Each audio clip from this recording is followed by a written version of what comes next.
Should there be a co-rookie of the year? Because Angel Reese is, of course, doing historical things with her double-doubles as a rookie, and Caitlin Clark already has set 1 million records and looks completely unstoppable, especially when it comes to dishing. And it feels like we are both on the same page here. Not a shot. No, they're not equal. On the other hand, as their next game draws near, Angel and the Chicago Sky are preparing to agitate Caitlin Clark. Right now, Caitlin Clark and the Indiana Fever are winning a lot of games. Well, this is expected of Caitlin Clark. She's supposed to be great. She's not the Rookie of the Year. Angel Reese is, because that's a surprise, which to me is wrong, because Angel Reese was the best player on the team that won a national championship in college. It's not like she came out of nowhere.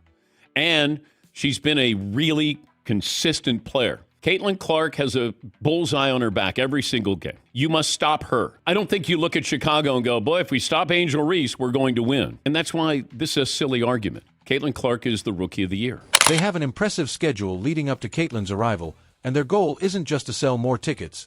They're aiming to completely enhance the game experience. 6 days later, they'll be traveling to Chicago for a showdown against Angel Reese. And the Sky is making headlines with their exciting plans to renovate their basketball court and host a themed game for this matchup. The WNBA in its entirety is really cooking right now, and it continues to grow, and there is a lot of appropriate attention on Caitlin Clark and the Indiana Fever, and we found out that the Fever Storm game from over the weekend drew 2.2 million viewers, which is massive. The WNBA has 18 games this season where they've had more than 1 million viewers average, and 16 of those 18 have featured Caitlin Clark. So you cannot deny the connectivity of Caitlin Clark playing basketball. This is surely something to anticipate. Rumor has it that Chicago will celebrate women in sports by hosting its first ever Barbie game night on August 30th, 2024. It's not rookies of the year. It is the rookie who has had the biggest impact on their team, and it's unequivocally, and the odds are saying that it's even distancing itself even further, that it's Caitlin Clark. She is leading in all of the statistical categories as a rookie, minus rebounds. Obviously, Angel Reese is averaging a double-double, but the impact on the team, we are talking again at nauseum about Caitlin Clark leading as a rookie the Fever to the playoffs for the first time since 2016. They are ahead of the Chicago Sky. So I think, to me, if this is even breaching a conversation of splitting this, it might as well be, hey, you're a rookie, here's an award. You're also a rookie, here's just an award for being a rookie. You raise a valid point. The Chicago Sky's increased emphasis on women in sports for this particular game against the Indiana Fever does seem a little odd. Caitlin Clark is taking over this league. And every passing game that she does something awesome, it makes the decision to leave her off the Olympic team that much stupider. I've got to, I was over the weekend seeing the return of the W, seeing how great she is. Still, she's already set the rookie assist record. She's better. Like the month off that the Team USA gave her, when she was. And by the way, I was thinking that as they were in danger in the gold medal game, like, how would they have handled that? It appears as though they are attempting to divert attention from the actual problems facing their own team by using this approach. To be honest, it's rather telling that Sky chose to hold this event the same evening as Caitlin Clark's debut. WNBA, I'm talking players, coaches, and refs. They're all a bunch of Caitlin Clark haters. They're all a bunch of jealous haters. Yep. They are just working themselves up about Caitlin Clark just to hate on her. Skylar Diggins is bumping her. Their girls are complaining on the bench. Referees are getting into it now. They're all a bunch of haters. The timing of this event is just too convenient. It almost seems like they're trying to take some of the limelight away from the Fever and their rising star. You're absolutely correct that the Sky's true motivation here is to increase their ticket sales and viewership. If they really cared about supporting women in all sports, they could have chosen any other game. They have been disappointed by Angel Reese's popularity because the buzz surrounding her has subsided a little. The Sky aren't winning enough games to keep their fans interested, but the Fever are thriving because they have a fantastic player in Caitlin Clark and they are winning games. Going on in the league, I think it was just a new environment for her, and now she's figured it out, and that's what Caitlin. No, it's not about Caitlin. But I feel like she's playing, but I don't think the way people are playing her has changed. I think she has gotten better. as the season went on. Well, she was supposed to get better. No, I'm just talking about like even though like that Because hit. you haven't even heard anybody talking about the over physicality and stuff anymore because she's giving that shit back now. She's figured it out. Yeah, but like even like this, she gets hit and she walks. She don't make it a big deal because she's used to it now. But they're still gonna point it. Right. While the Sky is having trouble filling their arenas and their viewership is declining, this is maintaining their ticket sales and viewership at high levels. Back, Caitlin. If you're going to break a record, to me, if it's legitimate, you have to break that record in the same amount of time that that player set it. Okay. So if Kelsey Plum set that record in 4 years, well, Caitlin should have broke that record in 4 years. But because there's a COVID year and then there's another year, you know what I mean? So she's already had an extra year to break that record. So is it truly a broken record? Yeah, that'll go in the record books as Caitlin Clark is the all-time, whatever it is. I don't even know what the number is, but that's the way it'll be. And I don't think it should be. Let's also talk about how much more experience that gives you over other players coming in, right? So people say, dang, like he or she's killing them. But you have a 25-year-old playing against a 20-year-old. Like, you should be killing them. Yeah. Because you've been doing it a lot longer than they have. Clark right now probably takes about 40 shots a game. It's interesting that the Sky published an article outlining this event. Perhaps they're attempting to head off criticism and give the impression that they're genuinely supporting women in sports. But as you noted, the timing of this event is simply too suspicious to ignore. That hype train has definitely stopped. I'm gonna say this, and then I wanna be done with this whole conversation. So for people to come at me and say that I made those comments because I'm a racist, first of all, black people can't be racist. Respectfully, Cheryl Swoops, you have any idea how that makes you look? You have any idea how that serves to stain any kind of critique of Caitlin Clark, because that gives fodder to those who believe she's being hated on and ostracized to some degree. The Chicago Sky are excited to have Barbie visit their arena as part of their joint efforts to support female athletes and inspire young girls to follow their sporting dreams. You realize that, Cheryl Swoops, you're insane to do that? Let me tell you why you're insane to do that. Because Cheryl Swoops, you're one of the greatest players ever in the history of basketball. That's why. See, you won a championship in college at Texas Tech. You won 3 Olympic gold medals. You won 4 WNBA championships. You know basketball. You know basketball better than me. You know basketball than any of the pundits. You know basketball better than most of the men that play basketball. There is no way in hell you just accidentally left Caitlin Clark's name out of that soliloquy that you dropped about the Indiana Fever. Stop it. Barbie, a brand that encourages girls to aim high, is all about switching out her heels for trainers and competing on the court, track, or other sporting events. But let's face it, this is being promoted as a means of uplifting young ladies. Everyone, that all them cameras is watching one That's person. what I'm saying. So when lack you of self-awareness. when you try to do something, remember they're catching that shit. So Every you could time. you can sit there and do this to Boston. You can clip her, camera not on her, unless Clark is in the. Everyone's looking for it. So the fact that you're doing it, they're gonna see it. Exactly. So even if you do that to everyone, it don't matter. They're looking to see if you do it to her. Yeah. Because it would be dumb for you to do it to her. Right now. Dumb.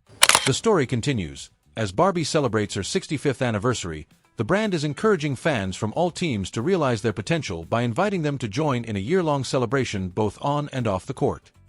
We all recognize that as a classic intimidation strategy, my buddy. In addition to fan content giveaways and other entertaining events, the Barbie Game Night will feature promotions and activities that showcase the well-known Barbie brand. You are all aware that Angel Reese is the WNBA's Barbie, and she has held that title since her time at LSU. This year, the league is celebrating Barbie's 65th birthday, which is pretty cool, but they have chosen to have a Barbie-themed night when Caitlin Clark and the Indiana Fever are in town because they want to highlight their star player.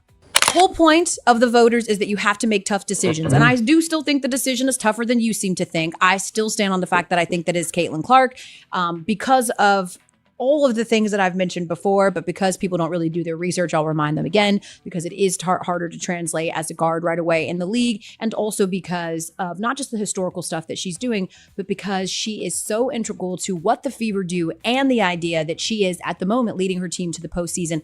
How you contribute to your team and what your contributions mean in terms of team success is important. And so I think that it should be Caitlin Clark as Rookie of the Year, while I still enjoy the debate for people that feel like it should be Angel Reese. The Chicago Sky's buzz has somewhat diminished, and they're aware that Caitlin Clark will steal the show. They're not comfortable with that, so they're going all out. The general manager said, "We're going to deck the floor out in pink and blue, make the seats pink and blue, and hand out free Barbies." Their goal is to increase ticket sales and make sure Angel Reese continues to be the focus of attention. They are clearly attempting to deflect attention from the reality that the Chicago Sky isn't living up to expectations. I'm telling you. I've kept my opinions to myself, but I must admit that Angel Reese is an amazing player. I'm sorry, but that's just my opinion, and her squad is having trouble.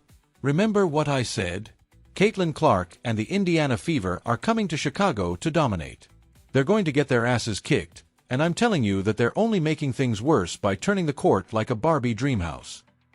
I break down the release time, which is pretty much identical to mine. And then her just confidence, you can't help but watch when she plays, where she's shooting from, the range, the confidence, the flair. Like, she's a performer. Crazy, though, just because her shot is like that, it's at that level. If you really watch, like, her floor game is as impressive, so it's kind of the total package. And the French breaking that record, and the amount of attention that she has gained over the course of these last couple of years. Every building she goes into, there's a different energy. Like, it's great for her, great for women's basketball. Are you joking?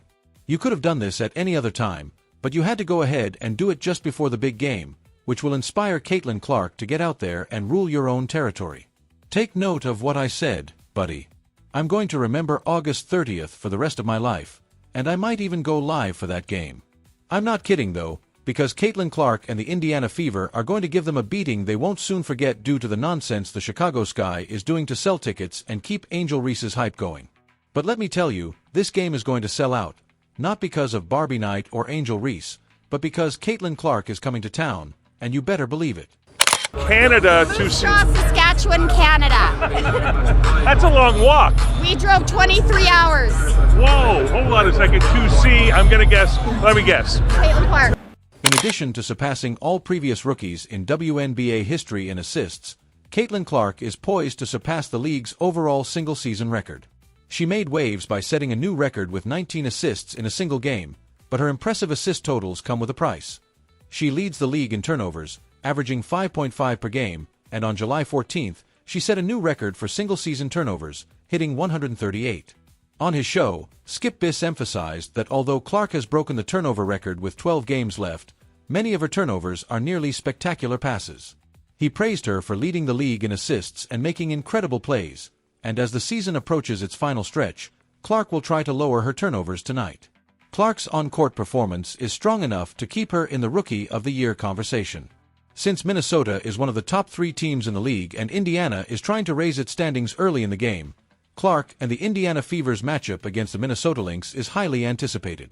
Lynx guard Courtney Williams was left on the ground by Clark's spectacular crossover, which made headlines. The Fever shared this highlight on X, formerly Twitter, where it immediately caught attention and had over 15,000 views. More than 150 shares and almost 2,000 likes. Clark has improved significantly during her first campaign, putting herself in the running to share the First of the Year award with Chicago Sky Angel Reese. The woman's feed up. Y'all see her. Caitlin Clark is getting the crowd and going. Y'all see Skylar Diggins speed up. She could get the honor if she keeps giving exceptional performances. Her influence is not limited to that. Beyond just the Fever drawing attention to the WNBA, the 2024 All-Star Game featuring both Clark and Reese attracted 3.4 million viewers, marking a 305% increase from the previous year. The Fever currently sit 3rd in the Eastern Conference and 7th overall, putting them in a good position to make the playoffs in Clark's rookie year. Before the game, Moore was asked about a supposed childhood meeting with Clark. The WNBA icon admitted she doesn't really remember meeting Clark as she encountered many kids over the years. Still, she finds it cool that one of those kids turned out to be Clark. According to Fever writer Chloe Peterson, it's really cool to think about how one of those kids became Caitlin Clark. She said Clark first met Moore when she was just 10 years old and Moore signed her shirt during that encounter. Clark has often mentioned that Moore is one of her basketball heroes and that she tries to emulate her style of play. This makes it a special moment for Clark too. compete against Minnesota on the night they retire Moore's jersey. Although Moore is now retired, she's regarded as a WNBA legend. She played from 2011 to 2018 and quickly established herself as a superstar, finishing her career with averages of 18.4 points, 5.9 rebounds, and 3.3 assists per game, along with a solid shooting percentage of 45.3% from the field and 38.4% from three-point range. Together with her remarkable numbers, she became one of the best players in WNBA history. Her list of accomplishments is equally impressive.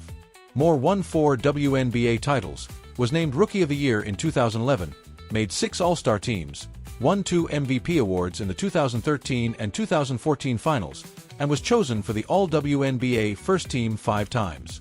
In a kind act, she gave 350 Nike backpacks full of school supplies to kids in the Des Moines area through her foundation.